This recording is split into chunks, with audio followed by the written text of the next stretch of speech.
Hello family, সবাই তোমরা কেমন আছো? আশা করছি তোমরা সবাই ভালো আছো। তো আমার আরেকটা নতুন ভিডিওতে তোমাদের অনেক অনেক ওয়েলকাম। আর আমি আজকে বানিয়েছি ইঁচড় দিয়ে আচার।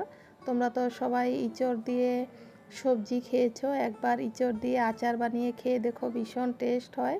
তো চলো কীভাবে বানিয়েছি তোমাদের সাথে শেয়ার করছি।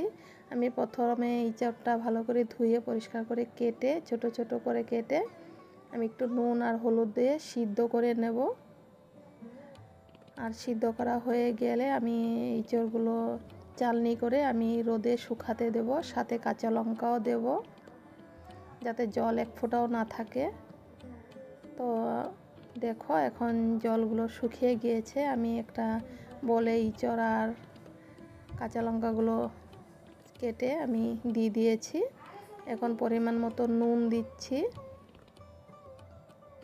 আর দিয়ে দেবো কাশ্মীরি লঙ্কার গুঁড়োটা দেওয়াতে কালারটা খুব সুন্দর আসবে।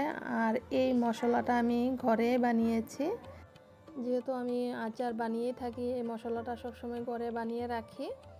আর এখন 1 চামচ হলুদের গুঁড়ো আর হাফ কাপ পাউডার সুগার দিয়ে ভালো করে মিক্সড করে নেব। আর এখন আমি অল্প ভিনিগার দিয়ে দেব, আমি আমার আন্দাজ মতনই দিচ্ছি। আর 1 চামচ আমি হিং দিয়ে দেব। আর এই হিংটা দিলে আচারের ফ্লেভারটা দারুণ আসে।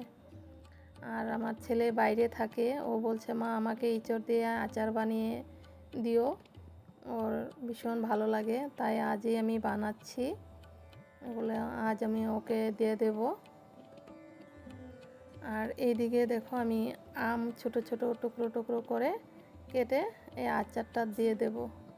আর ইঁচড় আম দিয়ে বানালে ভীষণ টেস্ট হয় খেতে। এখন এগুলো আমি মিক্সড করে নেব। আর সরিষা তেল গরম করে আমি ঠান্ডা করে নিয়েছিলাম, সেগুলো দিয়ে আমি মিক্সড করে কন্টেনারে ভরে নেব।